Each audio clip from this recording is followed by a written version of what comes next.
పరిశుద్ధ గ్రంథాలు తెరవండి, దేవుని వాక్యాన్ని చదువుకుందాం. పరిశుద్ధ గ్రంథాలు తెరవండి, దేవుని వాక్యం చదువుకుందాం. ప్రవక్త అయిన మీకా వ్రాసిన గ్రంథం, మీకా గ్రంథం 5వ అధ్యాయం. మీకా గ్రంథం 5వ అధ్యాయం 2వ వాక్యాన్ని నేను చదువుతున్నాను, ఆలకించండి. మీకా గ్రంథం 5వ అధ్యాయం 2వ వాక్యం. బేత్లెహేము ఎఫ్రాతా, యూదావారి కుటుంబములలో నీవు స్వల్ప గ్రామమైనను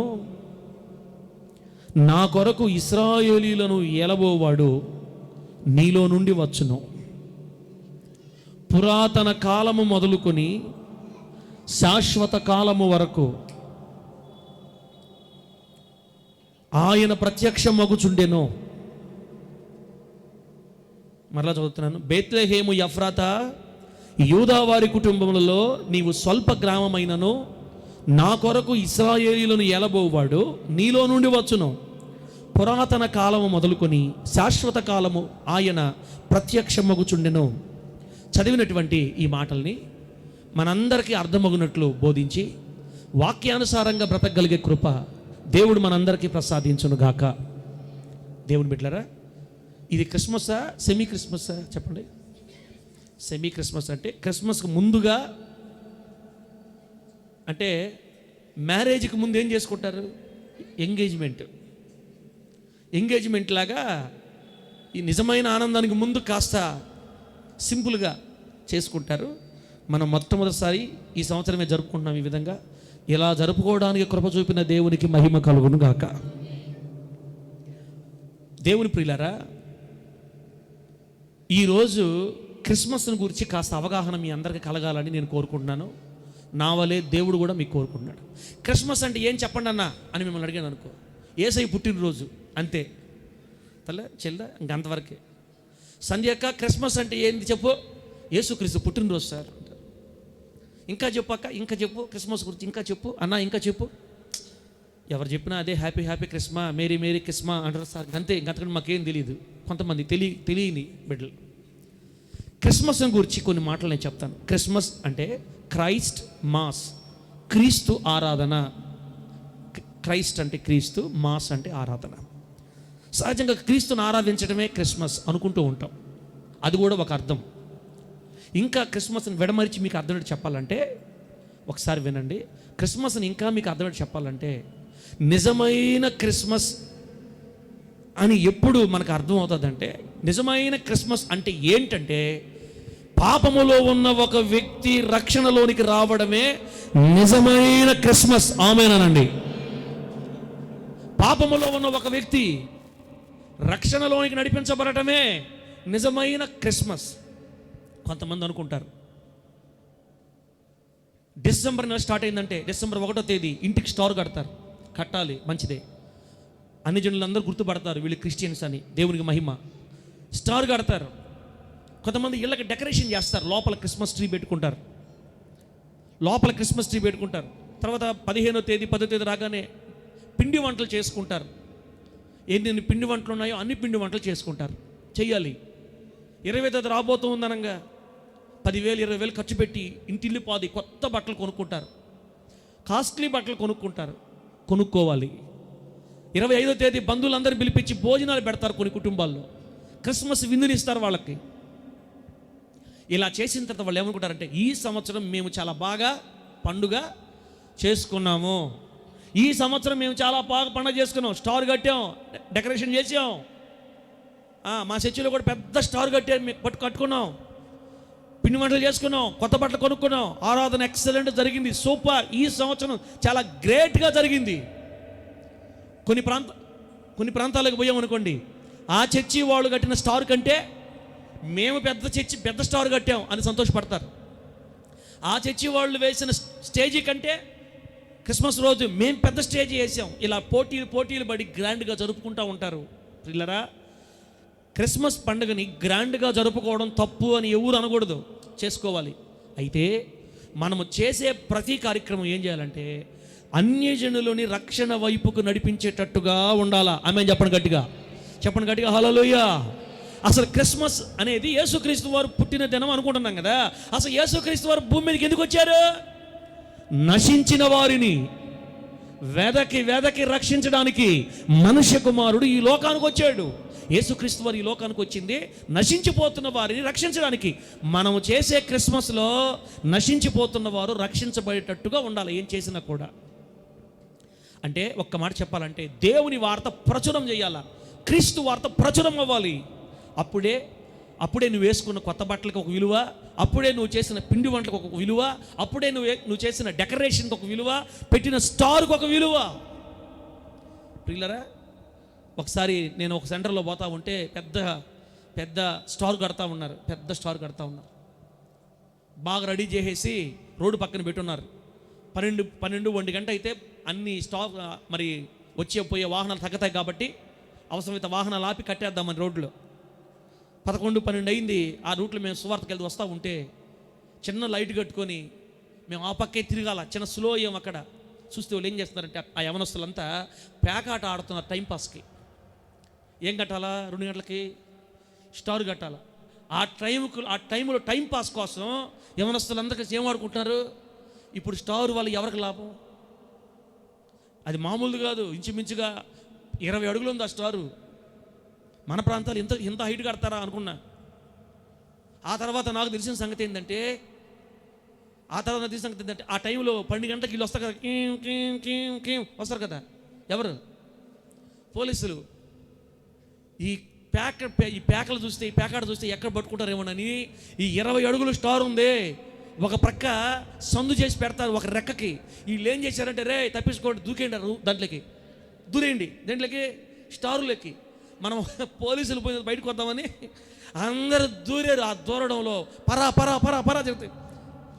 స్టారు పోయింది వీళ్ళ ప్యాకెట్ వల్ల. ఈరోజు ప్రజలు ఎట్టున్నారంటే రక్షణ లేకుండా క్రిస్మస్ చేసుకుంటున్నారు. గుండెల్లో నిజమైన రక్షణ లేకుండా క్రిస్మస్ చేసుకుంటున్నారండి. ఇంకా భయంకర మాట చెప్పాలంటే కొంతమంది యవనస్తులు అయితే క్రిస్మస్ రోజు కూడా తెచ్చుకుంటున్నారు. పండగ అంటే లోకానుసారం అయిపోయింది.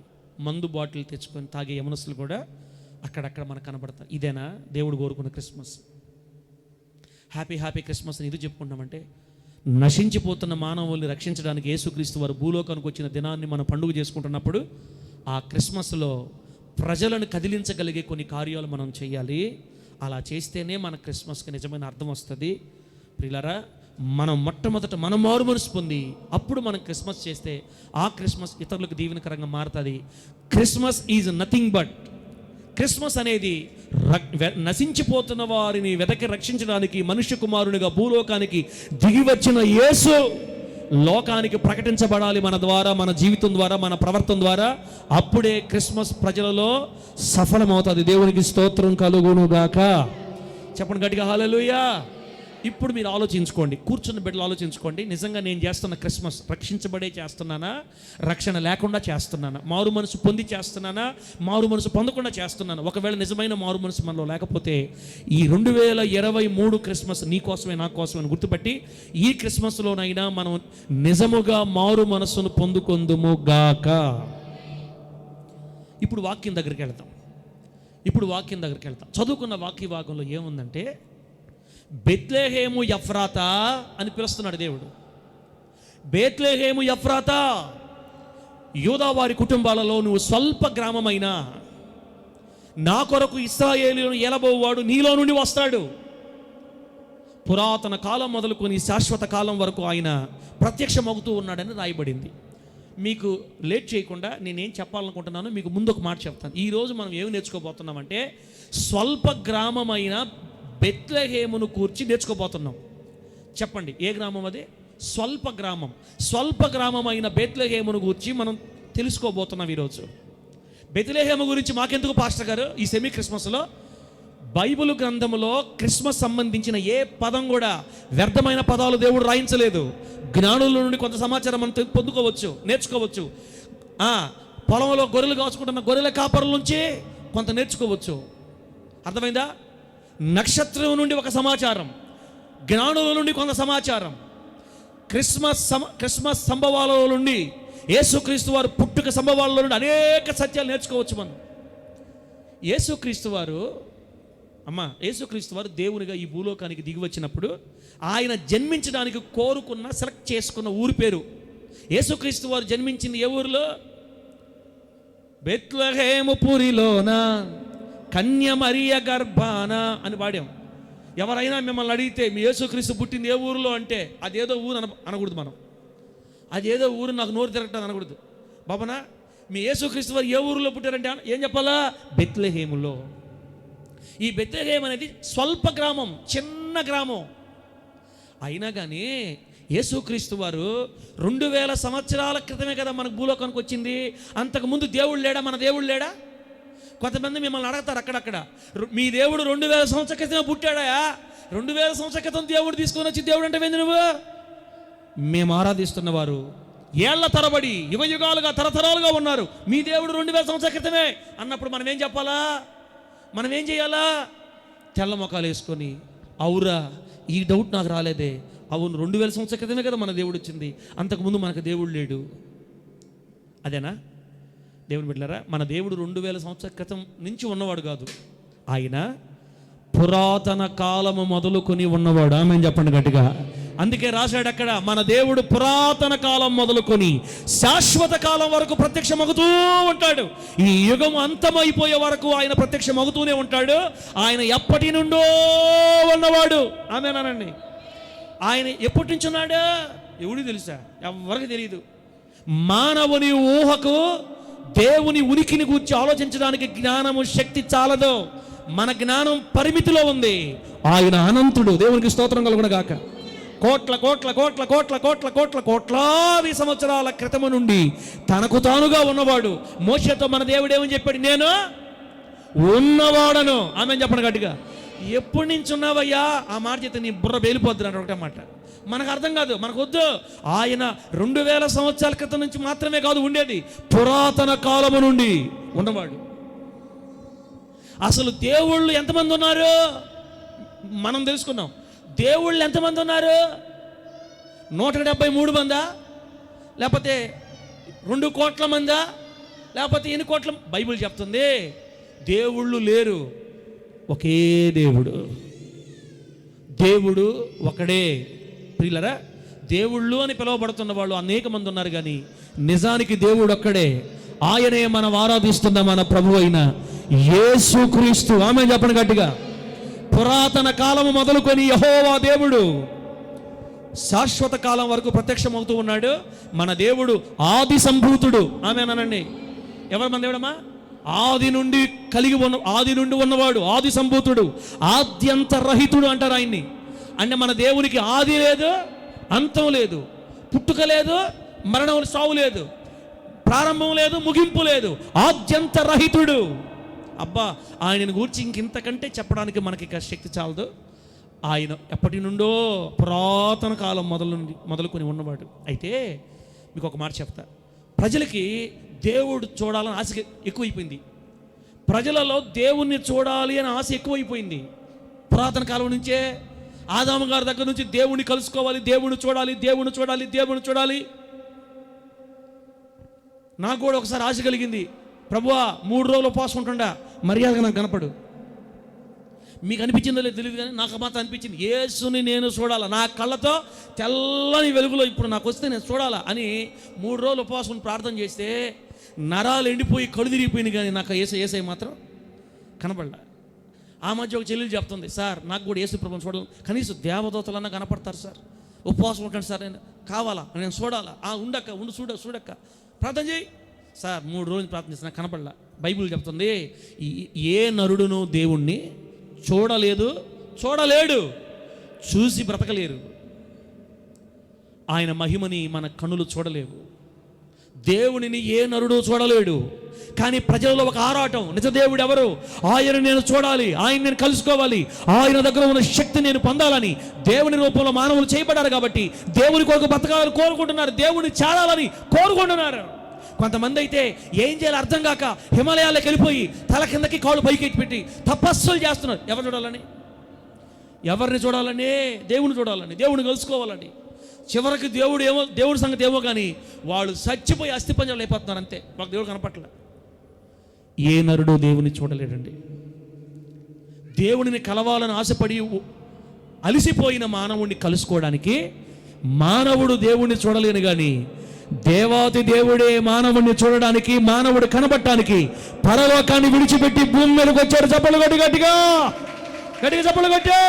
యేసు క్రీస్తు వారిగా భూమి మీదకి మన దేవుడు ఎందుకు వచ్చాడంటే దేవుడే మానవుడిని కలుసుకోవాలి తప్ప మానవుడు దేవుడిని అన్నడికి కలుసుకోలేడు.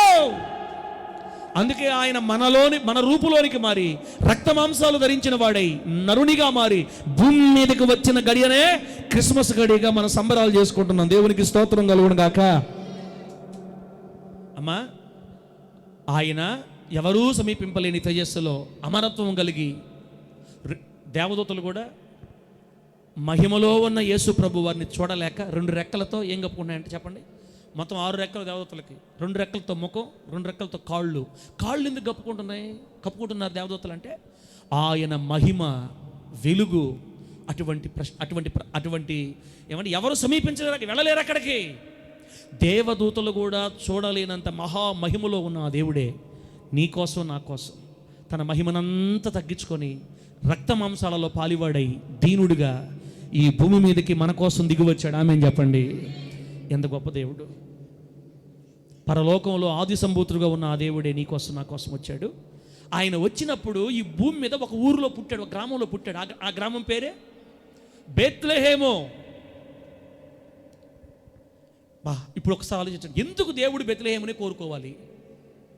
నెల్లూరుని ఎందుకు కోరుకోకూడదు? తల్ల అమెరికాని ఎందుకు కోరుకోకూడదు? కోవూరుని ఎందుకు కోరుకోకూడదు? లేకపోతే ఇంకొక దేశం ఆ రోజుల్లో మహా విలువైన నగరాలు ఉన్నాయి. ఏథెన్స్ అనే నగరంలో గ్రీకు తత్వవేత్తలు అప్పుడప్పుడు పుట్టి ప్రపంచాన్ని తలకిందులు చేసే కవిత్వాలు రాస్తున్నారు. అక్కడ పుట్టవచ్చు కదా, కొరింథులో పుట్టచ్చు. ఈయన ఎందుకు బెత్లెహేములోనే పుట్టాడు? మీరు ఎట్లా చూస్తున్నారంటే పుట్టాడులే కానివయ్యా, ఊరికి ఎందుకు పుట్టాడు మేమేం చేయాలి ఇప్పుడు దానికి? కాదు. బెత్లెహేమును దేవుడు ప్రత్యేకంగా సెలెక్ట్ చేసుకున్నాడు. ఆ పట్టణాన్ని, చిన్న గ్రామం. ఎంత బాగా రాశాడు చూడండి. యోదావారి కుటుంబములలో బెత్లెహేము ఎఫ్రాతా నీవు స్వల్ప గ్రామమైనా. అక్క దేవుడు ఎవరిని కోరుకుంటాడో తెలుసా? స్వల్పమైన వారిని, అల్పమైన వారిని, కొద్ది వారిని, జ్ఞానం లేని వారిని కోరుకుంటాడు. దేవుడు పెద్ద పెద్ద పట్టణాలు కోరుకోవాలి తాను జన్మించడానికి. స్వల్పమైన గ్రామాన్ని, కొద్ది గ్రామాన్ని, చిన్న గ్రామాన్ని, విలువలేని గ్రామాన్ని కోరుకున్నాడు ఆయన జన్మించడానికి భూమి మీద. బెత్లెహేమును కోరుకోవడానికి చాలా కారణాలు ఉన్నాయి. ఆ బెత్లెహేమే ఎందుకు ఆయన సెలక్షన్లోకి వచ్చింది? కొన్ని విషయాలు మీకు బెత్లెహేము గురించి చెప్తాను, త్వరగా విందాం. దేవుని నామానికి మహిమ కలుగును గాక. బెత్లెహేము అనే పదానికి హౌస్ ఆఫ్ బ్రెడ్ అని అర్థం, రొట్టెల ఇల్లు. బెత్లెహేము అంటే అర్థమైంది, రొట్టెల ఇల్లు. ఎఫ్రాతా అక్కడే ఉంది, బెత్లెహేము ఎఫ్రాతా అని. ఎఫ్రాతా అనే పదానికి ఫలభరితం అని అర్థం. బెత్లెహేము అంటే రొట్టెల ఇల్లు, ఎఫ్రాతా అంటే ఫలభరితం. పిల్లరా, రొట్టెల ఇల్లుగా ఉన్నటువంటి ఆ స్థలంలో యేసుక్రీస్తు వారు సెలెక్ట్ చేసుకుని అక్కడ ఆయన జన్మించాడు. అక్కడ ఆయన ఆ భూమి మీద ఈ లోకంలో ఆయన ఎంటర్ అయ్యాడు, కాలు పెట్టాడు. బెత్లెహేము వాసిగా ఆయన పుట్టాడు. ఎండిపోయిన బ్రతుకుల్ని ఫలభరితంగా మార్చడానికి ఎఫ్రాతాలో ఆయన జన్మించాడు. దేవునికి స్తోత్రం కలుగును గాక. చెప్పండి, బెత్లెహేము అంటే రొట్టెల ఇల్లు, ఎఫ్రాతా అంటే ఫలభరితం. యోధా వారి కుటుంబములలో నీవు స్వల్ప గ్రామమైన రాయబడింది కదా. యోధా అంటే స్తుతి అని అర్థం. బిడ్డలారా, రొట్టెల ఇల్లు, ఫలభరితం, స్తుతి అని పిలువబడుతున్న ఆ గ్రామంలో, ఆ చోట మన ప్రభువైన యేసుక్రీస్తు వారు జన్మించారు. ఏంటి ఈ బెత్లెహేము ప్రాముఖ్యత? ఏంటి ఈ బెత్లెహేము చేసుకున్న పుణ్యం? పిల్లరా, ముందుకెళ్లే ముందు ఒక చిన్న మాట చెప్తా. ఆ బెత్లెహేము ఈరోజు రాత్రి మనం ఎలా తీసుకోవాలంటే, ఆ బెత్లెహేము నీవు నేనే అవుదుముగాక. 2000 సంవత్సరాల క్రితం దేవుడు ఆ బెత్లెహేములో పుడితే, ఒకవేళ ఇంకా నీ గుండెల్లో దేవుడు పుట్టకపోతే, ఈరోజు రాత్రి ఆ బెత్లెహేము నీవు నేనే అగుదుముగాక. ఈ 2023లో మరలా యేసయ్య ఈ బెత్లెహేములో పుట్టాలా? మనమే బెత్లెహేములు అయిపోవాలి ఈరోజు రాత్రి. స్వల్ప గ్రామం, చిన్న గ్రామం, విలువలేని గ్రామం, చాలా చిన్న గ్రామం, జ్ఞానం లేని ప్రజలు. స్వల్ప గ్రామమైనను ఇశ్రాయేలు ఏలబోవాడు నీలో నుండే వస్తాడు. ఈ మాట రాసింది మీకా ప్రవక్త. ఈ మాటని క్రీస్తుకు పూర్వం 550 సంవత్సరాల క్రితం రాశాడన్నా. మన ప్రభు అయిన యేసుక్రీస్తు వారు ఈ భూమి మీద పుట్టింది యాదృచ్ఛికంగా పుట్టల, అప్పటికప్పుడు జరిగిపోలా, ఏదో అకస్మాత్తుగా జరగల. యేసు ప్రభు వారు ఈ భూమి మీద పుడతాడని, యేసుక్రీస్తు వారు కన్య మరియ గర్భాన పుడతారని క్రీస్తుకు పూర్వం 750లో యెషయా గ్రంథంలో యెషయా చేత దేవుడు రాయించి పెట్టాడు. దేవునికి స్తోత్రం కలుగును గాక. 750లో యెషయా ప్రవక్త చెప్తున్నాడు, కన్యక గర్భవతి అయి కుమారుని కంటదని. 500 సంవత్సరాల క్రితం మీకా ప్రవక్త, ఇదిగో ఇశ్రాయేలు నా ప్రజలను ఏలబోవాడు, యూదా దేశ బెత్లెహేమా నీలో నుంచే వస్తాడని కొన్ని వందల సంవత్సరాల క్రితమే యేసుక్రీస్తు వారు భూమి మీదకు వస్తాడని రాయబడిన ప్రవచనాల నెరవేర్పుగా పరలోకంలోని దిగి వచ్చాడు మన కొరకు మన యేసయ్య. ఆమేన్ చెప్పండి గట్టిగా, గట్టి చెప్పండి హల్లెలూయా. పుట్టుక్కున గాల్లో పుట్టలా మన దేవుడు, పుట్టుక్కున అలా రాలిపడలా. సంవత్సరాలకు ముందే ప్రవక్తల చేత ప్రవచించబడి ఈ లోకాన్ని ఉద్ధరించడానికి, పాపాన్ని కడిగి పరిశుద్ధపరచడానికి, సిలువ బలియాగాన్ని పూర్తి చేయడానికి, తండ్రి చిత్తాన్ని నెరవేర్చడానికి దిగాడు పరలోకంలో నుండి రారాజు భూమి మీదకి పేదవానిగా. అదేందో తెలియదు. యేసుక్రీస్తు వారు ఏం కోరుకున్నా అన్ని పేదవి, చిన్నవి, స్వల్పమైనవి, విలువ లేని వాటినే కోరుకున్నాడన్నా. నాకు బల ఆశ్చర్యం. ఆయన పుట్టిందే చిన్న గ్రామంలో, ఆయన పెరిగిన తర్వాత సొంత ఇల్లు లేదు, ఆయన వాక్యం చెప్పడానికి వాడుకున్న దోనే ఆయనది కాదు. పోయినసారి చెప్పా, దోనే ఆయనది కాదు. ఆ తర్వాత ఆయన ఊరేగించడానికి వాడిన గాడిద కూడా ఆయనది కాదు. ఆ ప్రభు బల్లారాధన స్వీకరించడానికి పస్కా పండుగ మేడగది ఆయన కాదు. పన్ను కట్టడానికి ఒక షెకేల్ అడిగితే పన్ను కట్టడానికి కూడా ఆయన దగ్గర ఒక షెకెల్ కూడా లేదు. యేసు ప్రభు వారికి పన్ను ఎవరు కట్టారు? పేతురు కాదు, చేప. అది మా బిడ్డలు దేవుడు దీవించును కాక. యేసుక్రీస్తు వారికి పన్ను చేప కట్టింది. పేతురు గాలం వేసి మొదట పైకి వచ్చిన చేపను పైకిది, దాన్ని నోరు తెరిస్తే దాని నోట్లో ఏముంటుంది? షెకెల్ ఉంటుంది. ఆ షెకెల్ తీసుకొని నీకు 6 షెకెల్ నాకు 6 షెకెల్ కట్టే. యేసుక్రీస్తు వారి దగ్గర ఒక్క పైసా కూడా లేకుండా సేవ చేశాడు. పేదరికంలోకి వచ్చాడు ఆయన. అనలారా అమ్మలారా, అమ్మ ఆపేస్తా నేను. యేసుక్రీస్తు వారు కోరుకున్న గ్రామం చిన్న గ్రామం. ఇక్కడే చాలామంది నేను పేదదాన్ని, నేను పేదరాల్ని, నా పరిస్థితి బాగోలేదు, దారిద్ర్యం నన్ను వెంబడిస్తుంది, ఏందో నా పరిస్థితులు అయిపోయింది, ఈ క్రిస్మస్ సీజన్లో కూడా నేను బట్టలు లేకుండా అయిపోయానే, ఈ క్రిస్మస్ సీజన్లో ఏమనుకు చేసుకోలేకుండా పోయానే, అసలు ఏ సంవత్సరం లేదు ఇట్లా, ఈ సంవత్సరమే అని దిగులు పడతా పేదరికాన్ని బట్టి బాధపడుతున్నావా? యేసయ్య కోరుకుంది నీలాంటి నాలాంటి స్వల్పమైన వారిని. ఆమేన్ చెప్పండి. యేసుక్రీస్తు వారు పిలుచుకుంది పామరుల్ని. పేదవాడిగా భూమి మీదకి దిగి వచ్చాడు మన కోసం. అసలు ఆయన ఎవరు తెలుసా?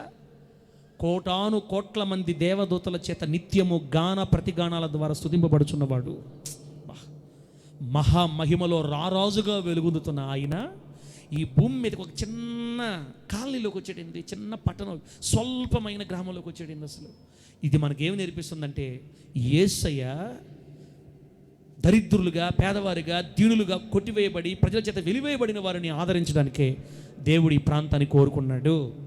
నా ప్రభు అయిన యేసయ్య ఈరోజు నీ గుండెల్లో కూడా వచ్చి నేను ఒక బెత్లెహేముగా మార్చునుగాక. కొన్ని మాటలు చెప్తాను త్వరగా. యేసుక్రీస్తు వారు జన్మించిన ఇశ్రాయేల్ దేశం, ఇప్పుడు మనకున్న ఇజ్రాయెల్ దేశం 424 కిలోమీటర్ల పొడుగు, 114 కిలోమీటర్ల వెడల్పు. చెప్పండి, ఆ దేశం అంతే. 424 కిలోమీటర్ల పొడుగు, 114 కిలోమీటర్ల వెడల్పు, చిన్న దేశం. ఈ కొస నుంచి ఆ కొసకి వెళ్ళాలంటే 424 కిలోమీటర్లు, వెడల్పు 114 కిలోమీటర్లే. చాలా చిన్న దేశం అది. బిడ్డలారా, అది చాలా పొడుగ్గా సన్నగా ఉంటుంది అన్నమాట. ఒక కొన నుండి ఇంకో కొనకి కింద భాగంలో, ఈజిప్ట్ దగ్గర కింద భాగంలో ఆ కొన నుండి ఈ కొనకి 10 కిలోమీటర్లే దేశం. ఈ కొన నుండి ఆ కొనకు పోవాలంటే 10 కిలోమీటర్లు, చాలా తక్కువ దూరం అన్నమాట. ఆ దేశానికి సముద్ర తీరం, చాలా సముద్రం ఆనుకో ఉంది ఆ దేశం. 273 కిలోమీటర్లు సముద్ర తీరం కలిగిన ఈ చిన్న ప్రాంతాన్ని దేవుడు ఆ రోజుల్లో కోరుకున్నాడు. ఎందుకు ఈ దేశాన్ని, ఈ ప్రాంతాన్ని కోరుకున్నాడు? అప్పట్లో ప్రపంచంలో 3 ఖండాలే ఉండేవి, ఇప్పుడు 7 ఖండాలు ఉన్నాయి. కాంటినెంట్స్: ఆసియా, ఐరోపా, ఆఫ్రికా, ఉత్తర అమెరికా, దక్షిణ అమెరికా, ఆస్ట్రేలియా, అంటార్కిటికా. 7 ఖండాలు ఉన్నాయి ఇప్పుడైతే. అప్పుడు 3, ఆసియా, ఐరోపా, ఆఫ్రికా. ఈ 3 ఖండాలలో దేవుడు కోరుకున్న ప్రాంతం ఆసియా ఖండాన్ని కోరుకున్నాడు. ఆసియా ఖండం అంటే ఇప్పుడు మన దేశం కూడా ఆసియా ఖండంలోనే ఉంది. ఆమేన్ చెప్పండి గట్టిగా. కొంతమంది అంటారు యేసుక్రీస్తు అమెరికా దేవుడు కాదు, మన ఖండపు దేవుడు. ఒక మాట చెప్పాలంటే అయిన ఖండాలు, ఊర్లు, క్యాస్ట్లు, కులాలకు దేవుడు ఎటు ఉంటారమ్మా నాకు అర్థం కాదు. అదేంటో తెలీదు. ఈ ఊరిలో ఆరాధించే దేవుడు ఇంకో ఊరికి దేవుడు కాదు. కొన్ని దగ్గరలో ఈ ఊరిలో పండగ ఇంకో ఊరిలో ఉండదు, ఈ రాష్ట్రంలో పండగ ఇంకో రాష్ట్రంలో ఉండదు. రాష్ట్రాలకి, ప్రాంతాలకి పరిమితం అయిపోయారు దేవుళ్ళని పిలువబడుతున్న వాళ్ళు. మనం ఆరాధిస్తున్న మన ప్రభు అయిన యేసయ్య ప్రపంచానికే దేవుడయ్యాడు. ఆమేన్ చెప్పండి, చెప్పండి గట్టిగా హల్లెలూయా. ప్రపంచ దేశాలన్నీ, మీకు విషయం తెలుసా, క్రిస్మస్ సీజన్లో వచ్చినంత ఆదాయం షాపులు వాళ్ళకి ఇంక ఏ సీజన్లో కూడా రాదు. ఎందుకు? క్రిస్మస్ ఒక ఊరిలో ఉందా, ప్రపంచం అంతా ఉందా? ప్రపంచంలో ఎక్కువ వ్యాపారం జరిగే సీజన్ క్రిస్మస్ సీజన్. అందరూ అందుకే మనల్ని ఆ విషయంలో మాత్రం బాగా మెచ్చుకుంటారు. ప్రపంచవ్యాప్తంగా పొగడబడుతున్నాడు ఆయన. అంత గొప్ప దేవుడు చిన్న గ్రామంలోకి వచ్చాడు. ఎందుకని? ఆ అల్పమైన గ్రామం, ఆ స్వల్పమైన గ్రామం, బిడ్డలారా, అల్పులైన మనల్ని ఏర్పరచుకున్నట్లుగానే ఆయన దిగివచ్చి ఆ స్వల్ప గ్రామంలోకి వచ్చాడు. ఇప్పుడు ప్రజెంట్ ఈ బెత్లెహేమ్ అనే గ్రామం ఎక్కడుందో తెలుసా? ఇప్పుడు ఇజ్రాయెల్ దేశంలో పాలస్తీనీయులు నివసించే 2 ప్రాంతాలు ఉన్నాయి. వెస్ట్ బ్యాంక్ అని ఒక ఏరియా, గాజా స్ట్రిప్ అని ఒక ఏరియా. మీరు చదివిన వాళ్ళు, ఈ హమాస్ యుద్ధం చూసిన వాళ్ళైతే కొంచెం మీకు ఐడియా వస్తుంది. పక్కనే పెద్దది గాజా స్ట్రిప్ ఉంటుంది ఇజ్రాయెల్ దేశంలో, ఈ పక్క వెస్ట్ బ్యాంక్ ఉంటుంది రైట్ సైడ్లో, లెఫ్ట్ సైడ్లో చిన్నది 40 కిలోమీటర్ల పొడుగు చిన్న పట్టీలాగా గాజా స్ట్రిప్ ఉంటుంది. ఆ గాజా స్ట్రిప్లో ఉన్నటువంటి హమాస్తోనే ఇప్పుడు యుద్ధం జరిగేది. పాలస్తీనుల వశంలో ఉన్నటువంటి నేటి వెస్ట్ బ్యాంక్లో చిన్న ప్రాంతం ఉంది.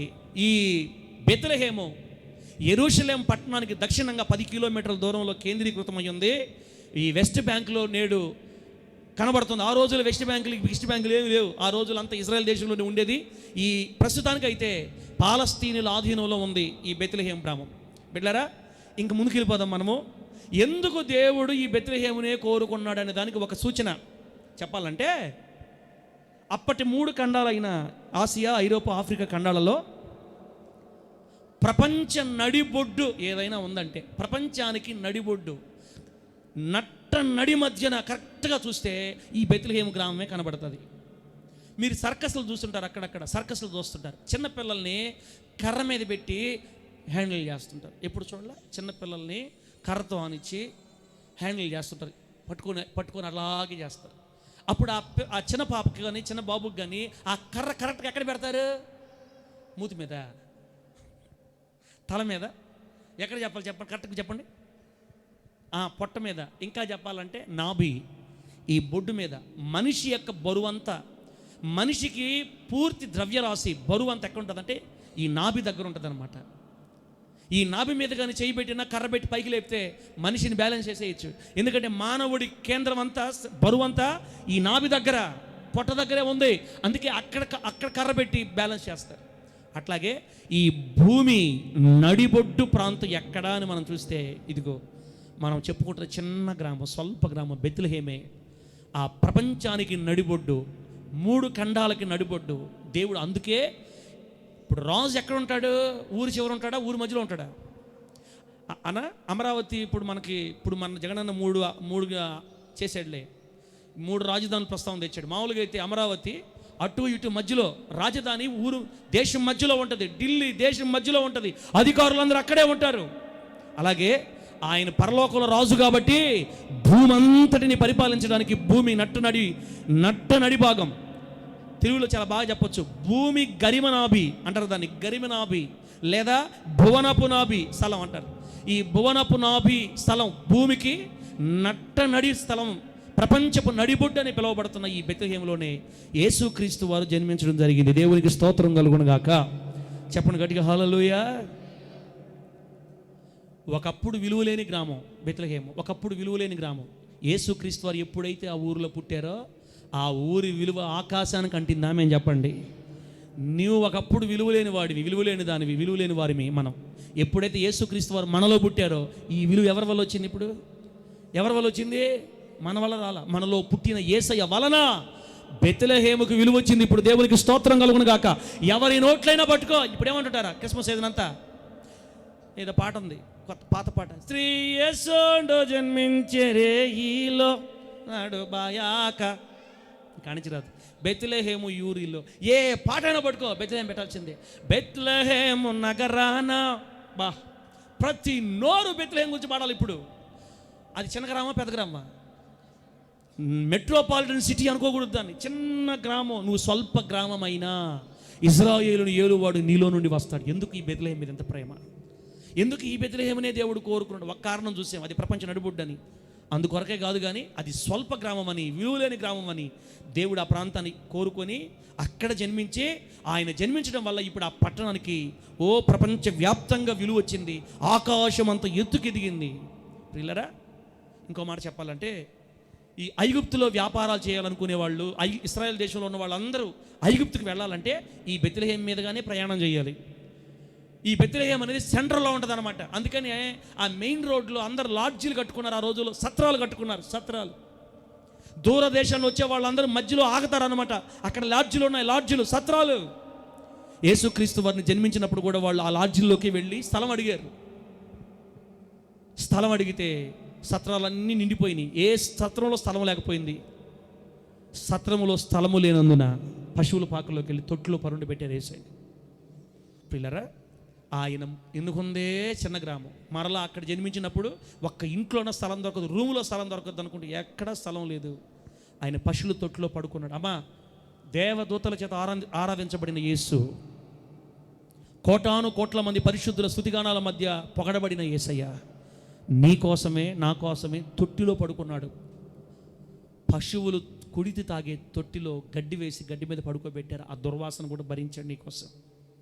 ఈరోజు నువ్వు యేసయ్య కోసం ఏం తీర్మానం చేసుకుంటావు? నీ కొరకు ఆయన తొట్టిలోకి దిగొస్తే ఈరోజు నీకు దేవుడి దగ్గర రావడానికి, మనకి దేవుడి దగ్గర రావడానికి టైం ఉండడం లేదు, భక్తి చేయడానికి అవకాశం ఉండట్లేదు. బిడ్డలారా, ఇంతకంటే బాధాకరం సంగతి ఇంకొకటి లేదు. యేసుక్రీస్తు వారు రాజభవనాలు కోరుకోవాలా, రాజుల కుటుంబాలు కోరుకోవాలా. ఎందుకో? బీదలంటే ఆయనకు అంత ప్రేమ. బీదలైన వారు మీరు ధనుల పరలోక రాజ్యము మీదని చెప్పి మన కొరకు వెతుక్కుంటూ చిన్న గ్రామంలోకి వచ్చాడు. ఈ వ్యాపారాలు చేసే వాళ్ళు ఆగుతున్నటువంటి ఈ మెయిన్ రోడ్లో ఈ చిన్న గ్రామం ఉంది. దేవుడు ఆ ప్రాంతాన్ని కోరుకున్నాడు. యేసుక్రీస్తు వారు బెత్లెహేము వానిగా ప్రపంచానికి పరిచయం అయ్యాడు. దేవునికి స్తోత్రం కలుగును గాక. యేసుక్రీస్తు వారు బోర్న్ ప్లేస్, బర్త్ ప్లేస్ అంటే ఏం చెప్తాం మనం? బెత్లెహేం అని చెప్తాం. ఎంత విలువ వచ్చిందండి దానికి. 1865 సంవత్సరంలో 1865 సంవత్సరంలో ఫిలిప్ బ్రూక్స్ అనే ఒక వ్యక్తి ఆ ఇజ్రాయెల్ దేశాన్ని దర్శించడానికి వచ్చి, చూడడానికి, విజిట్ చేయడానికి వచ్చి ఈ బెత్లెహేము ప్రాంతాన్ని చూసిన తర్వాత అతను దేవుని యొక్క చిత్తాన్ని అంతా గ్రహించి కన్నీళ్లు పెట్టి, ప్రభువా, ఎక్కడో కానరాని స్థలంలో, మనుషుడు చేరలేని స్థలంలో, మహామహిమలో ఉన్న నీవు ఈ చిన్న ప్రాంతానికి, ఈ చిన్న గ్రామానికి వచ్చావా? మా పాప అక్కడానికి వచ్చావా అని ఆయన అత్యానంద భరితుడై కన్నీళ్లు విడిచి ఒక చిన్న పాట రాశాడంటమ్మా. 1865 సంవత్సరం చిన్న పాట, ఓ లిటిల్ టౌన్ ఆఫ్ బెత్లెహేం అని. ఆ చిన్న పాట ఈరోజు ప్రపంచవ్యాప్తంగా ప్రసిద్ధి చెందింది. ప్రతి దేశంలో ఆ పాట పాడతారు. మనకు తప్ప అందరికీ తెలుసు ఆ పాట. దేవుడి స్తోత్రం కలుగును గాక. నేను ఇది తెలిసిన తర్వాత యూట్యూబ్లో చూసి ఆ పాట ఏం పాట అది, మనం పాడలేం. ఆ పాటని మనం పాడలేం. కానీ ప్రపంచ ప్రసిద్ధి చెందింది. బెత్లెహేము గురించి పాట రాస్తే ప్రపంచ ప్రసిద్ధి చెందింది. ఇవన్నీ మాకు ఎందుకు చెప్తున్న పాస్టర్ గారు అంటే, బెత్లెహేము గురించి మీకు కనీస వివరణ కాస్త అర్థమయ్యేటట్టుగా. ఏమేం చెప్పానో, బెత్లెహేం అనేది చాలా చిన్న ఊరు, విలువలేని ఊరు, అల్పమైన ఊరు, స్వల్పమైన ఊరు. దేవుడు మహామహుడై స్వల్పమైన ఊరును కోరుకున్నట్లుగా ఆయన మహిమలో ఉన్నవాడు మహిమ లేని పాపములో పట్టబడి బురదలో ఉన్న తన ప్రజలను ఎత్తుక్కుంటూ మన మధ్యలోనికి దిగి వచ్చాడు. దేవునికి స్తోత్రం కలుగును గాక. ప్రపంచపు నడి బొడ్డున ఆయన జన్మించాడు. ఈ ప్రాంతాన్ని ఆయన కోరుకున్నాడు. బెత్లెహేము వానిగా ప్రపంచానికి పరిచయం అయ్యాడు. ఎందుకో ఈ బెత్లెహేం మీద ఇంత ప్రేమ. ఎందుకంటే ఇంత ప్రేమ, ఈరోజు రాత్రి నీవు నేను ఆ బెత్లెహేముగా మారాలని. అర్థమైతే గట్టిగా హల్లెలూయా చెప్పండి. నీవు నేను ఆ బెత్లెహేముగా మారాలనే దేవుడు బెత్లెహేములో పుట్టాడు. ఈ సెమీ క్రిస్మస్ ఆరాధనలో ఇక్కడ కూర్చున్న మనలందరినీ యేసయ్య జన్మించిన బెత్లెహేము వంటి వారిగా ప్రభు మనలందరినీ మార్చునుగాక. చెప్పండి గట్టిగా hallelujah. Happy happy Christmas, merry merry Christmas. సర్వపాపరిహార పెడతాం. Happy happy Christmas. చిన్న పలవ పడదాం పెట్టారు. చిన్న పలవ పాడి ఒక 5 నిమిషాలు ప్రార్థన చేసుకుందాం. చిన్న పలవ పడతాం. Happy happy Christmas. ముందుకి ఆకాశలోకమందు ఉదయించే పల్లవ మాత్రమే స్తోత్రం.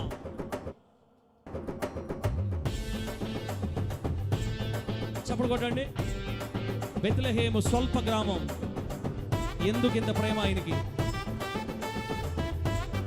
హల్లెలూయా. అది ఇప్పుడు నువ్వే లాస్ట్. చప్పుడు కొడదాం. ఆమేన్. అందరు వేశారని ఇప్పుడు ఆయన వేస్తున్నాడు, పెద్ద ఆయన.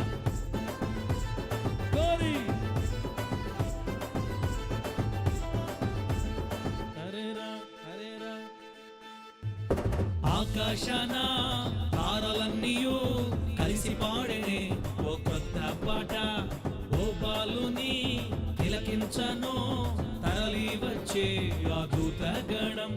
పరలోకపురమునందు మూగబోయే ఆ వీధులు సర్వ పాప పరిహారిని పూజింప పరుగెత్తగా భూలోక జ్ఞానులే అడివడిగా చేరగా యేసురాజు పుట్టిన చోటే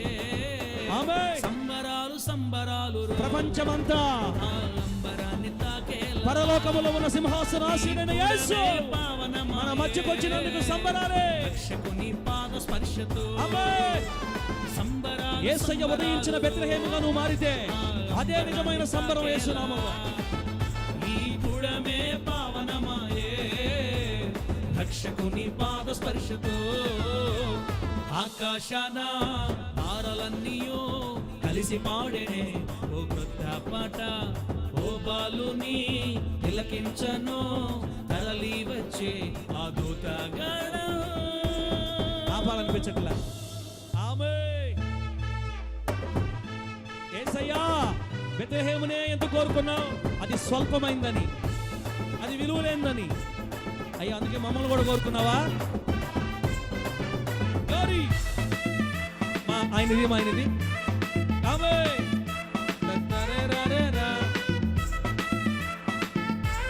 నీకున్న హుషారు కూడా లేదు నాయన మాక.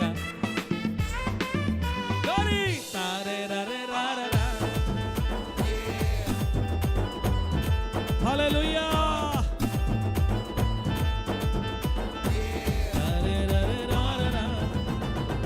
పరమపురి పరిపాలకుడు లైవ్లో బానిమా కన్యమరియ పుత్రునిగా జన్మించ పాప శాప భారం తొలగింప తండ్రి చేత పంపబడగా మన కోసమే దీనునిగా దిగి వచ్చేనే. మహాఘనతను మనకు ఇచ్చేందుకే పశుల పాకలో మన కొరకు పవళించేనే. పూల బాటలో మనలను నడిపించుటకే ఆరు చీకట్లనే వడివడిగా తరుమగా మన బ్రతుకులు నూతనమాయే. సంబరాలు సంబరాలు పాడండమ్మా. అంబరాన్ని తాకేలా ఈ పుడమే పావనమాయే రక్షకుని పాద స్పర్శతో. నేను చూడలే. సంబరాలు సంబరాలు ఆ అంబరాన్ని తాకేలా ఈ పుడమే పావనమాయే రక్షకుని పాద స్పర్శతో. ఆకాశాన తారలన్నీయో కలిసి పాడేనే ఓ కొత్త పాట. ఓ బాలుని తిలకించను తరలి వచ్చే అద్భుత గణం. హల్లెలూయా. దేవుని నామానికి మహిమ కలుగును గాక. చెప్పండి, ఈరోజు మనం ఏం మాట్లాడుతున్నాం? ఈరోజు మనం ఏ ఊరు చెప్పుకుంటున్నామో చెప్పండి. స్వల్పమైన బెత్లెహేము. బైబిల్ గ్రంథంలో బెత్లెహేమును గురించి కొన్ని అర్థాలు ఉన్నాయి. ఆ అర్థాలు మనలో నెరవేరితే మనమే బెత్లెహేము అయిపోతాం. ఈ రాత్రి ఒక 2-3 చెప్పి ప్రార్థన చేస్తాను. నంబర్ 1 మీకా గ్రంథం 5:2 వాక్యం మనం చదివిన మూలవాక్యంలో అది మీకా ప్రవక్త ద్వారా దేవుడు ప్రవచించిన ప్రవచనం. బెత్లెహేము ప్రవచన స్థలం. రాసుకోండి. నంబర్ 1, ఎందుకు దేవుడు బెత్లెహేములోనే పుట్టాడంటే బెత్లెహేము ప్రవచన స్థలం. బెత్లెహేములోనే పుట్టాలని 550 సంవత్సరాల క్రితమే మీకా ప్రవక్త ద్వారా దేవుడు ప్రవచింపజేశాడు. బెత్లెహేములోనే నా కుమారుడు పుట్టాలి, బెత్లెహేములోనే నేను దిగి రావాలి, అక్కడే నేను జన్మించాలని. ప్రవచన స్థలం. ప్రియులారా, బెత్లెహేముగా మనం మారాలంటే ఈరోజు రాత్రి మన గురించి కూడా దేవుడు ప్రవచించాడు. ఏమనో తెలుసా? అంతటా అందరూ మారు మనసు పొందవలనని ఆయన నిరీక్షిస్తున్నాడు. దేవునికి స్తోత్రం కలుగునుగాక. 2000 సంవత్సరాల క్రితం మనందరి గురించి దేవుడు ప్రవచించిన ప్రవచనం ఇది. అంతటా అందరూ మారు మనసు పొందాలా. ఈరోజు నువ్వు మారు మనసు పొందితే ఆ బెత్లెహేము నీవే అయిపోతావు. ఈరోజు ప్రభువులోకి నడిచి వస్తే బిడ్డలారా, పరలోకాన్ని వదులుకొని నీ కోసం భూమి మీదకి దిగి ఆయన అంత పేదరికం అనుభవిస్తే ఈ 70 సంవత్సరాల్లో యేసయ్య కోసం నువ్వు నిలబడవా?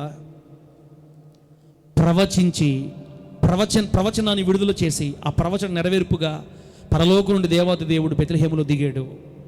మన గుండెల్లో ఈరోజు దిగితే అదే బెత్లెహేం. మన గురించి కూడా ప్రవచనాలు ఎన్నో రాయబడ్డాయి. ప్రయాసపడి భారం మోసుకొనుచున్న సమస్త జనులారా, నా యొద్దకు రండి, నా యొద్దకు రండి. అది ప్రవచనం. ఈరోజు ఆ ప్రవచన నెరవేర్పుగా నువ్వు ప్రభువులోకి రావాలి. ఇంకా మారు మనసు పొందకపోతే ఈరోజే నువ్వు ప్రభు దగ్గరకు వస్తే నీవే ఒక బెత్లెహేం అవుతావు. బెత్లెహేమ ప్రవచనా స్థలం గనుక అక్కడ ఆయన జన్మించాడు. ఈరోజు మనందరి గురించి ప్రవచనం ఉంది. నీలో ఇంతవరకు ఇదివరకే జన్మించుంటే నీవు ఇప్పటికే నువ్వు బెత్లెహేం అయిపోయావు. ప్రభు నిన్ను దీవించును గాక. రక్షణ లేకపోతే, ఇంకా మారు మనసు లేకపోతే, కొన్నిటి నుంచి విడుదల పొందకపోతే ఈ రాత్రి నీవు విడుదల పొందుదువుగాక. 2, బెత్లెహేము దేవుడు కోరుకున్న స్థలం. బెత్లెహేమును దేవుడు కోరుకున్నాడు.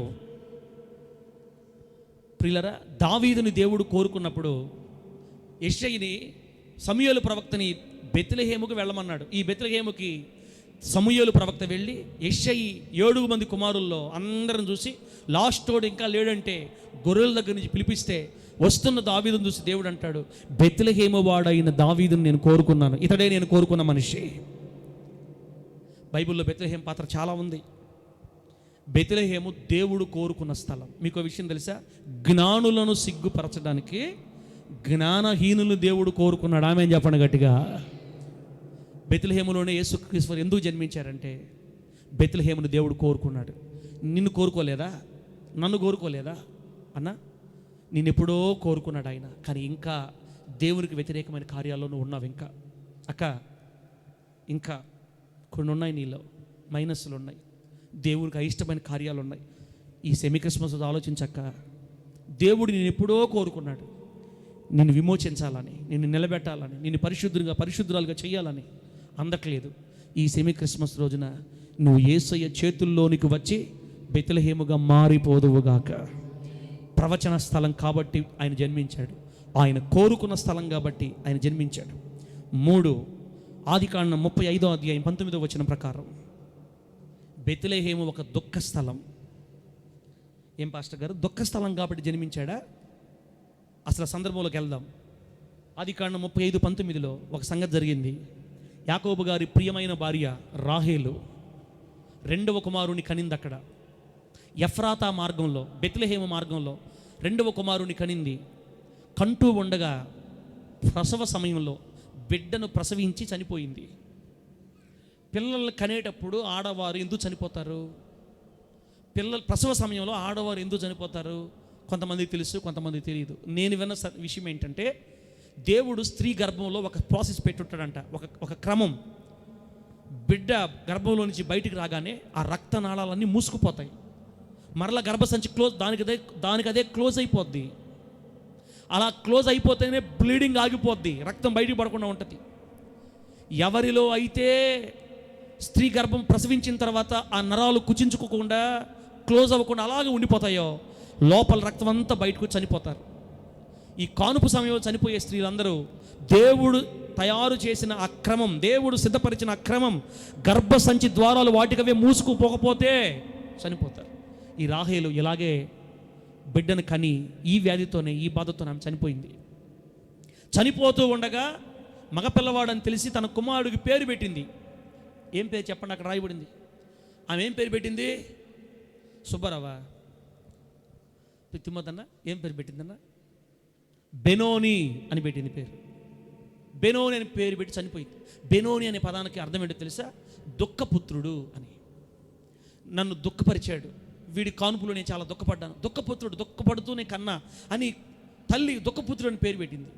ఆ తర్వాత రోజుల్లో వాళ్ళ నాన్న యాకోబు బెనోని అనే పేరుని బెన్యామీనుగా మార్చాడు. దేవునికి స్తోత్రం కలుగును గాక. ఇదంతా జరిగింది ఎక్కడో తెలుసా? బెత్లెహేములోనే. బెత్లెహేములో జరిగింది అంతా కూడా. అంటే దీని అర్థం ఏంటో తెలుసా? బెత్లెహేములో బెనోని అనుభవాల్లో ఉన్నవాళ్ళు బెన్యామీన్ అనుభవాల్లోకి మారతారు. దేవునికి స్తోత్రం కలుగును గాక. బెత్లెహేములో జన్మించింది ఎవరు? బెన్యామీన్ కాదు. ఇప్పుడు మన ప్రభు అయిన యేసుక్రీస్తు వారు జన్మించారు. మీకు ఒక విషయం తెలుసా? యేసుక్రీస్తు వారు బెనోనిగా ఉన్నారు, యేసుక్రీస్తు వారు బెన్యామీనుగా ఉన్నారు. ఎట్లా? యేసుక్రీస్తు వారు దుఃఖపుత్రుడుగా ఉన్నారు, యేసుక్రీస్తు వారు కుడి చేతి పుత్రుడుగా. బెన్యామీన్ అంటే కుడి చేతి పుత్రుడు, కుడి చేతి పుత్రుడుగా మారిపోయాడు. ఎలా? మన ప్రభు అయిన యేసయ్య మనందరి కోసం శిలువ శ్రమను సహించి దుఃఖమును భరించాడు. దేవునికి స్తోత్రం కలుగును గాక. ఆయన దుఃఖపుత్రుడు బెనోని. సమాధిని గెలిచి తిరిగి లేచి 3వ దిన పునరుద్ధానుడై తండ్రి కుడి పార్శ్వమున కూర్చున్నాడు. ఇప్పుడు ఆయన కుడి చేతి పుత్రుడయ్యాడు. ఆమె చెప్పండి గట్టిగా. బెత్లెహేములో బెనోని బెన్యామీనుగా మారిపోతారు. నిశ్చయముగా దుఃఖములో ఉన్న మనలందరినీ కుడి చేతి పుత్రులుగా, దీవెనకరమైన వారసులుగా మార్చగల స్థలమే బెత్లెహేం. పిల్లరా, బెత్లెహేములో ఎంత ఆశీర్వాదం చూడండి. ఈరోజు బెత్లెహేం అనుభవాలు నేర్చుకుంటా ఉండగా, ఒకవేళ దుఃఖంలో ఉన్న నీవే ఈ స్థితిలో ఉంటే, కన్నీళ్లతో, బాధలతో, అసమాధానంతో, రోగాలతో, కుటుంబంలో కొట్లాటలు, మనశ్శాంతి లేకుండా క్రిస్మస్ అని ఏదో పోదామని మందిరికి నువ్వు వస్తే, అక్క, చెడిలా, అన్నా, దేవుడు నీతోనే చెప్తున్నాడు, ఈ బెత్లెహేముగా నువ్వు మారితే నీ దుఃఖమంతా దేవుడు కొట్టివేసి కుడి పార్శ్వమున కూర్చుండబెట్టుకుంటాడు. యేసయ్య నీ నామేం చెప్పగట్టిగా. సింహాసనం మీద కూర్చొని పెట్టుకొని నీ దుఃఖమంతా కొట్టివేస్తాడు. దుఃఖాలు ఆశీర్వాదాలుగా మార్చబడే స్థలం బెత్లెహేము. 4, 1 బెత్లెహేము ప్రవచన స్థలం. 2 బెత్లెహేము దేవుడు కోరుకున్న స్థలం. 3 బెత్లెహేము దుఃఖ స్థలం అయినప్పటికీ ఆనంద నిలయంగా మార్చబడిపోద్ది అక్కడ. 4 బెత్లెహేము విమోచన స్థలం. విమోచన స్థలము గనక ఆ ప్రాంతం దేవుడు కోరుకున్నాడు. రూతు గ్రంథం 2వ అధ్యాయం 4వ వచనంలో, రూతు గ్రంథం 2వ అధ్యాయం 4వ వచనంలో, అప్పటికే భర్తను కోల్పోయి అనేక అవమానాలతో, నిందలతో, యవ్వన కాలంలో విధవరాలుగా వైధవ్యపు నింద అనుభవిస్తున్న ఒక యవనస్తురాలి బాధ నుండి విడుదల పొందిన స్థలమే ఈ బెత్లెహేం. ఆమె చెప్పండి గట్టిగా. బోయాజు ఆమెను వివాహమాడి, ఆమె అవమానం కొట్టివేయబడింది, ఆమె నింద కొట్టివేయబడింది, ఆమె వైధవ్యం తొలగిపోయింది, విమోచించబడింది. నీవే బెత్లెహేము అయితే పాపము నుండి ఈ రోజు రాత్రి నా ప్రభుని విమోచిస్తాడు. ఆమె చెప్పగట్టిగా. మనమే బెత్లెహేము అయితే ఈ రాత్రి నీ వైధవ్యపు నింద, అవమానం, రోగం, శాపం విరిగిపోద్ది. నిన్ను బెత్లెహేముగా మార్చడానికే దేవుడు ఈ రోజు నేను ఇక్కడ తీసుకొచ్చాడక. చెల్లిలా, నీకై నువ్వు రాలా, ప్రభువే నేను లాక్కొని వచ్చాడు ఇక్కడికి, ప్రభువే నేను తీసుకొచ్చాడు ఇక్కడికి. నీ కన్నీళ్ళు, నీ వేదన, బాధన ప్రభు చూస్తున్నాడు. నీ వైధవ్యపు నింద, కన్నీరు ఈరోజు ఈ రాత్రి మందిరంలో ఆయన నిన్ను ఆనందపరముగా మార్చి వైధవ్యపు నిందను కొట్టివేసి పాపపు శాపం నుంచి విడిపించి విమోచించు స్థలమే బెత్లెహేము. దేవునికి స్తోత్రం కలుగును గాక. ఒక్కొక్కసారి దేవుని మందిరాన్ని కూడా బెత్లెహేముతో పోలుస్తారు. ఇప్పుడు మీరు వచ్చిన బెత్లెహేముకే. బెత్లెహేము యేసుక్రీస్తు జన్మస్థలం, బెత్లెహేము దేవుని మందిరం, బెత్లెహేము విమోచన స్థలం. ఆమె చెప్పండి గట్టిగా. లాస్ట్ మాట లూకాసు వార్త 2వ అధ్యాయం 11వ వచనం ప్రకారం బెత్లెహేము ఆరాధనా స్థలం. బెత్లెహేము ఆరాధనా స్థలం. బెత్లెహేములో ఎవరు ఆరాధించారు తెలుసా? అక్కడ మనుషులు కాదు, పొలంలో గొర్రెల కాపరుల దగ్గరకు వచ్చాడు రాత్రిపూట. ఎవరు వచ్చారు చెప్పండి? ఎవరు వచ్చారు? నల్ల కొమ్ములు వేసుకొని వచ్చాడా? చెప్పాలా? గొర్రెల కాపరి దగ్గర ఎవరు వచ్చారన్నా? నల్లగా యముడు వచ్చాడా? కాదు కాదు. దేవుని యొద్ద నుండి వార్తాహరుడు గాబ్రియలు దేవదూత మిక్కిలి ప్రకాశమానమైన వెలుగుతో వచ్చి ఏం చెప్పాడు? లోకములో ఉన్న ప్రజలందరికీ కలుగబోయే మహా సంతోషకరమైన సువర్తమానం. భయపడొద్దు, నేను మీకు తెలియజేస్తున్నా. ఇదిగో దావీదు పట్టణమందు నేడు రక్షకుడు మీకోసం పుట్టాడు. యేసుక్రీస్తు వారు పుట్టింది దావీదు పట్టణంలో. దావీదు పట్టణం అంటే దావీదు పుట్టిన ఊరు. దావీదు గారు జన్మించిన కూడా బెత్లెహేమే. దావీదు గారి సంతానంలో వచ్చేవాడు కాబట్టి మన ప్రభు అయిన యేసయ్య ఆ ఊరిలోనే పుట్టాడు అనమాట. దేవదూత ఆ మాట చెప్పి ముగించిన తర్వాత ఒక్కసారిగా ఏమైంది తెలుసా? 100,000 కోట్ల మంది దేవదూతలు ఆ దేవదూతతో పాటు కలిసి ఒక పాట పాడారంట. సర్వోన్నతమైన స్థలములో, సర్వోన్నతమైన స్థలములలో దేవునికి మహిమ, ఆయనకి ఇష్టమైన మనుషులకు భూమి మీద సమాధానం కలుగునుగా. కానీ కోటాను కోట్ల మంది ఆ బెత్లెహేము గ్రామ పరిసరాలలో ఉన్న పొలాలలో దేవునికి స్తోత్రము చేశారు, ఆరాధించారు. అందుకే బెత్లెహేము ఆరాధన స్థలం. ఆమేన్ చెప్పండి గట్టిగా. ఆరాధనా స్థలాల్లోనే దేవుడు పుడతాడు. ఆమేన్ చెప్పు గట్టిగా. అందుకే నువ్వు హృదయపూర్వకంగా ప్రభువుని ఆరాధించాలా. 9:15 కానీ సార్, తొందర కానీ సార్ అనకుండా, నాకు ఇక్కడ అర్థమైపోతుంది, నాకు అర్థమైపోతుంది, నాకు టైం పెట్టుకోండి, నేను ఆపేస్తా, మనం ఎక్కువసేపు ఉండదు, ఇక త్వరగా లాగేద్దాం, అయిపోయింది ప్రార్థన. ఇప్పుడు నెక్స్ట్ ఎక్కడ నిజమైన ఆరాధన ఉంటుందో అక్కడ యేసయ్య వస్తాడు, అక్కడ పుడతాడు ఆయన. బెత్లెహేమును దేవుడు ఎందుకు కోరుకున్నాడంటే అది ఆరాధనా స్థలం, అది విమోచన స్థలం, అది దుఃఖాన్ని నాట్యముగా మార్చే స్థలం, అది దేవుడు కోరుకున్న స్థలం, అది ప్రవచన స్థలం. అందుకే దేవుడు బెత్లెహేమును కోరుకున్నాడు. యూదయ దేశము బెత్లెహేము ఎఫ్రాతా, ఇశ్రాయేలు ప్రజలను పరిపాలించు అధిపతి నువ్వు స్వల్ప గ్రామమైన నీలో నుండే వస్తాడు. పురాతన కాలం మొదలుకొని శాశ్వత కాలం వరకు ఆయన ప్రత్యక్షమవుతూ ఉన్నాడు. ఆ గొప్ప దేవుడు నీలో పుడతాడని చెప్పాడు. ఆ రోజు ఈ స్వల్ప గ్రామం అయినప్పటికీ మహా వెలుగు నొందింది. నేటికి బెత్లెహేముకి సంవత్సరం ఇంచుమించు లక్షల మంది యాత్రికులు వెళ్తా ఉన్నారు, చూస్తున్నారు. రాబోయే రోజుల్లో మన మందిరంలోంచి మనం కూడా వెళ్ళుదుము గాక. ఎక్కడికి? బెత్లెహేముకి. వద్దా చందన పోవాలా వద్దా? చందన్ ఏమంటాడంటే, ఎందుకు సార్ అట్లా ఆశలు లేక 24 గంటలు ఈ ఆశలతోనే చచ్చిపోతుంటావు నువ్వు. ఈ మధ్య ఒక మాట అన్నాను నేను, అక్క వినండి ఈ మాట. ఈ మధ్య ఒక మాట అన్నారు, దీనక్క, ఆశ లేని వాడిని దేవుడు కూడా దీవించడంట. ఆమెనండి, ఏమి లేనివాడిని బాగా చెప్పండి ఈ మాట, రాసుకొని వస్తే మీ బుక్లు రాసుకోండి ఈ మాట. ఆశ లేని వాడిని దేవుడు కూడా ఆశీర్వదించలేడు. ఆశ ఉండాలి మనకి. మన ఆశలు దేవుని చిత్తానుసారమైనవి ఉండాలా, దేవుడికి నచ్చే ఆశలై ఉండాలా. అందుకే బైబిల్ ఏం చెప్పింది? నీతిమంతుని ఆశ ఆయన. మీరు ఏం నమ్మట్లా మీరు అసలు. మనము పాకలో ఉన్నప్పుడే, పూరి గుడిసెలో ఉన్నప్పుడే విమానాలు ఎక్కించి దేశం దాడించడం మనల్ని. ఆమేన్ చెప్పు. ఇప్పుడు ఇంత మంచి మందిరాలు ఇచ్చాడు, మనం తీసుకెళ్ళ దేవుడా. మీరు పోతారులే సార్, నేను పోతే మీరు పోయినట్టే. ఆమేనను. ముందు నేను పోయి రూట్ చూసి వస్తా. ముందు నేను పోయి రూట్ చూసి ఎక్కడ ఎక్కాలి, ఎక్కడ దిగాల, ఏ ఆఫీస్ని మనం సంప్రదించాలా, రూములు ఎట్లాగా, ఎట దిగాల, గైడ్లు ఎట్లా ఉంటాయి, ఇవన్నీ చూసుకొని వస్తాం. ఒక 2 ట్రిప్పులు పోయి మూడోసారి holy judge holy land tour అని పెట్టడమే యేసునామంలో. Holy judge holy land tour 50,000 పట్టుకుని వెళ్ళిపోదాం చెప్పడమే. అప్పుడు మా దీవెనకి ఏముంటుందంటే, సార్ 2 కిడ్నీలు అమ్మాలి, 1 కిడ్నీ అమ్మాలి. కిడ్నీలు అమ్ముకొని వెళ్ళేటట్టుగా దేవుడు మనల్ని చేయడు. అది జరగాలంటే మనకి ఏముండాలా చెప్పాలి. ఏముండాలి మనకి? ఆశ లేని వాడిని దేవుడు కూడా ఆస్వాదించలేడు. ఇంకేం కావాలి మనకి ఈ లోకంలో బిడ్డలారా? ఇప్పుడు అట్లప్పుడు ప్రభువా, ఈ నెల్లూరు పరిసరాల్లో నశించిపోతున్న 2,000 మంది ఆత్మలు నీ కోసం మేము పట్టుకోవాలనేది మంచిదా చెడ్డదా? 2,000 మంది వచ్చినప్పుడు కూర్చొని మందిరం కావాలి కదా. ఇవన్నీ ప్రభు చూసుకుంటాడు. మీరు ఇప్పటికే ఎక్కువైపోయింది మీకు. సరే, మనం బెత్లెహేము దగ్గర ఆగదాం. బెత్లెహేమును ఖచ్చితంగా మనం చూడాలంతే. ఆమేను. మీ ప్రాణం పోయే లోపల, నా ప్రాణం పోయే లోపల ఖచ్చితంగా మనం వెనకెళ్ళాలా?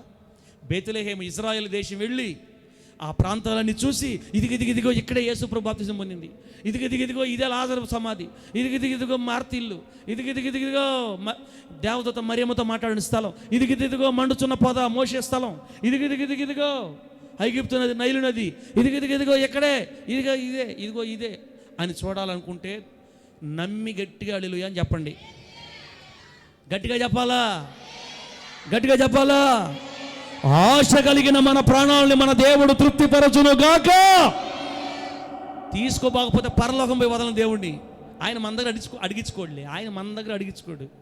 నమ్మకపోతే నువ్వే నమ్మలేదు అంటాడు. కానీ సార్ మేము అనకూడదు. నువ్వు ఆశపడు, ప్రభుని ఆశ తీరుస్తాడు. ఇదిగో ఈ సుందరమైన బెత్లెహేముని మనం కూడా రేపు చూడాలా. ఆయన జన్మస్థలాన్ని చూడాలి. బిడ్డలారా, యేసుక్రీస్తు పుట్టిన స్థలం అలాగే ఉందంట. దాని మీద ఒక మందిరాన్ని కట్టున్నారు. ఆ కిందకు చూస్తే కనబడుతుంది, ఆ పాత ఇల్లు కనబడుతుంది. ఇప్పటికీ పేతురు గారి అత్తగారి ఇల్లు అన్నీ ఉన్నాయి అక్కడ. అన్నీ చూడాలి. మన ఆశలని ప్రభు తీరుస్తాడు. మీ దైవజనుడు ఆరోగ్యంగా ఉండి సేవ చేయాలని ప్రార్థన చేయండి. మిమ్మల్ని తీసుకుపోయే బాధ్యత విమానమే కొనేద్దాం వేసినాము. ఆమెను సార్, ఇది ఎక్కువైపోయింది సార్. ప్రార్థన చేయండి మర్యాదగా. మీరు కళ్ళు మూసుకోండి, ప్రార్థన చేసుకుందాం. దేవుడు మన ఆస్తులు తీర్చి ఈ స్వల్పమైన బెత్లెహేము వంటి వారిగా ప్రభు మనల్ని చేయను గాక. ప్రార్థన చేసుకుందాం బిడ్డలు. కళ్ళు మూసుకోండి ప్రార్థన చేసుకుందాం.